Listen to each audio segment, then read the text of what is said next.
السلام علیکم دوستوں، welcome to a YouTube channel. دنیا کے وجود میں آنے سے لے کر اب تک اس کی جغرافیکل اور جیولوجیکل حالت کنٹینیوسلی بدلتی رہی ہے۔ یہ آج جس حالت میں موجود ہے ہمیشہ سے ایسی نہیں تھی۔ بہت سی تہذیبیں وقت کے بہاؤ کے ساتھ بہہ کے مٹی کی تہذیبوں تلے دب چکی ہیں۔ وہ کہتے ہیں نا، زمین کھا گئی آسمان کیسے کیسے۔ اسی طرح بہت سے علاقے زیر زمین دفن ہو گئے اور کئی سال گزرنے کے بعد دریافت کر لیے گئے۔ ایسے ہی ایک کہانی آرگو لینڈ نامی کانٹیننٹ کی ہے، جو کہ 15 کروڑ سال پہلے پانی کی لہروں تلے جا چھپا اور حال ہی میں سامنے آیا۔ دنیا جب وجود میں آئی تو یہ 7 بر اعظم اپنی اس شکل میں موجود نہیں تھے، بلکہ دنیا صرف 2 ٹکڑوں میں بٹی تھی، ایک خشکی اور دوسرا پانی۔ خشکی کا یہ ٹکڑا جو سپر کانٹیننٹ پینگیا کہلاتا تھا، ان سارے بر اعظم پہ مشتمل تھا جو آج کی اس دنیا میں 7 الگ الگ خطوں کی صورت میں موجود ہیں۔ وقت کے ساتھ بدلتے حالات، انوائرمنٹ، کلائمیٹک کنڈیشنز اور جغرافیکل چینجز نے ان ٹکڑوں کو ایک دوسرے سے کاٹ کر الگ الگ خطوں میں بانٹ ڈالا، لیکن کسی جگسا پزل کی طرح یہ خطے آج بھی اپنے سے جدا ہوئے خطوں کی نمائندگی کرتے ہیں۔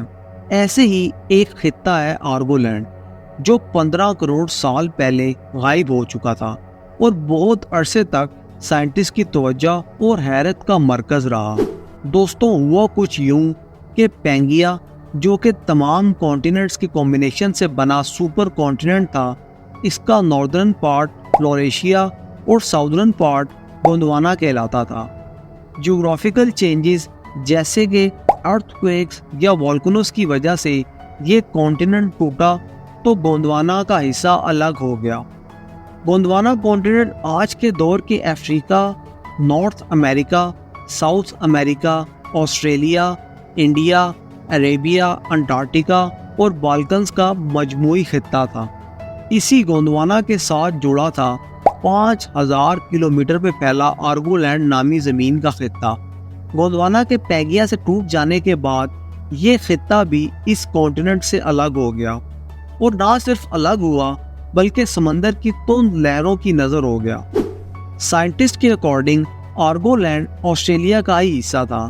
اس بات کے ملٹیپل ایویڈنسز سائنٹسٹ کو ملے ہیں، جن میں سب سے پرومیننٹ آسٹریلیا کے سمندر میں ویسٹرن سائڈ پہ موجود ایک گہرا آرگو پلین نامی ٹرینچ ہے، جس کے بارے میں بنیادی تصور یہی ہے کہ یہ آرگو لینڈ کے سمندر میں ڈوب جانے سے وجود میں آیا۔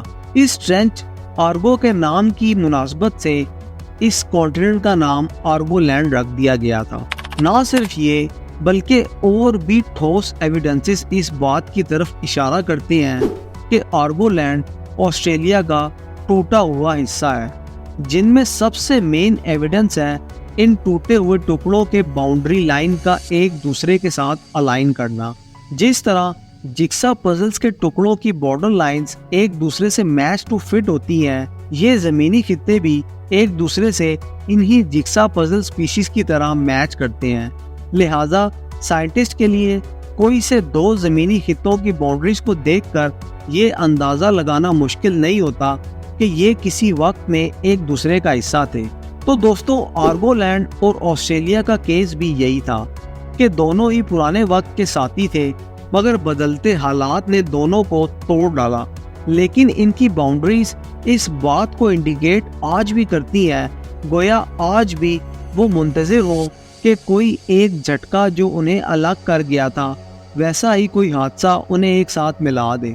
جیولوجسٹ آلبرٹ ایڈوکیٹ اور ان کی ڈچ ریسرچ ٹیم کی تحقیق سے یہ بھی ثابت ہوا ہے کہ نہ صرف آرگو لینڈ گونڈوانا اور آسٹریلیا سے تو ٹوٹا ہی، مگر اس کی توڑ پھوڑ ختم نہ ہوئی، بلکہ یہ چھوٹے چھوٹے آئس لینڈز میں بٹ گیا، اور اس کے وہ بٹے ہوئے آئس لینڈز جا کے جڑ گئے انڈونیشیا اور میانمار کے جنگلات کے نیچے موجود پلیٹ سے۔ یہ ساری تحقیق اور انفارمیشن ایک طرف، اصل سوال تو یہ ہے کہ آخر اس خطے کی کروڑوں سالوں بعد دریافت ہوئی کیسے؟ اس دریافت کے پیچھے بھی ایک عجیب سائنٹیفک تھیوری موجود ہے، جس نے نہ صرف اس پزل کو جوڑنے بلکہ آرگولینڈ سے ریلیٹڈ ایک اور انٹرسٹنگ سائنٹیفک تھیوری کو سالو کرنے میں مدد دی۔ اس دریافت کا سہرا بندہ یونیورسٹی آف نیدرلینڈ کی ریسرچ ٹیم کے سر پر، جنہوں نے ریسنٹلی آرگولینڈ کی دریافت کا اعلان کیا۔ ان سائنٹسٹ نے اس خطے کی دریافت کے لیے لگائے اپنی زندگی اور کیریئر کے 7 سال۔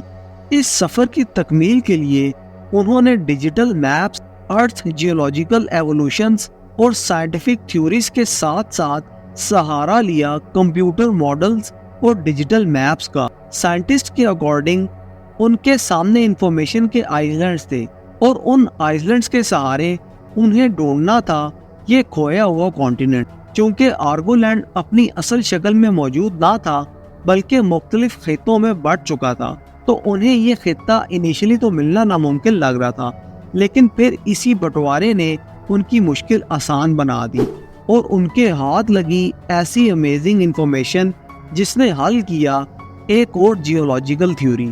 ہوا یوں کہ اس خطے کے بارے میں اسٹڈی کرتے ہوئے سائنٹسٹ نے نوٹ کیا کہ گو کے ساؤتھ ایسٹ ایشیا اور آسٹریلیا ایک دوسرے کے سامنے موجود ہیں، لیکن ان کی باؤنڈریز اور وائلڈ لائف ایک دوسرے سے یکسر مختلف ہیں۔ ساتھ ہی ساتھ یہ بھی سامنے آیا کہ انڈونیشیا کے ساؤثرن پارٹ کے ایک طرف ایلیفینٹس، ٹائیگرز اور ایسے دیگر جانور موجود ہیں جو کہ ایسٹرن سائڈ پہ نہیں پائے جاتے، اور یہ جانور وہ ہیں جو بنیادی طور پہ آسٹریلین اوریجن کے مانے جاتے ہیں۔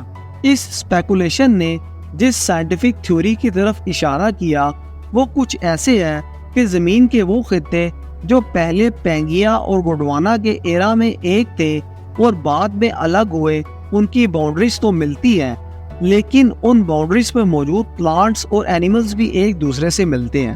اس تھیوری سے یہ بات کلیئر ہوئی کہ آسٹریلیا کا کچھ پارٹ انڈونیشیا کے ساؤتھ سے جا کے جڑ گیا تھا، جس کی وجہ سے دونوں طرف آسٹریلین جانور موجود ہیں۔ مزید تحقیق، میپس اور ماڈلز نے انڈیکیٹ کیا کہ یہی وہ ٹوٹا ہوا خطہ ہو سکتا ہے جو گوڈوانا کے ٹوٹتے وقت الگ ہوا تھا، اور یوں آرگولینڈ کی دریافت ہوئی۔ ساتھ ہی ساتھ اس تھیوری نے آرگولینڈ کے بارے میں یہ بات بھی کلیریفائی کر دی کہ یہ خطہ کئی چھوٹے چھوٹے آئلینڈز میں کنورٹ ہو گیا تھا، جس میں سے ایک حصہ انڈونیشیا کے ساتھ جا ملا اور بہت سارے حصے زیر سمندر آ گئے۔ ریسرچ ٹیم کے مطابق ان کا آرگولینڈ ڈسکوری ماڈل دیگر خطوں اور جغرافیکل ایوولوشنز کو اسٹڈی کرنے میں ہیلپ فل ثابت ہو سکتا ہے۔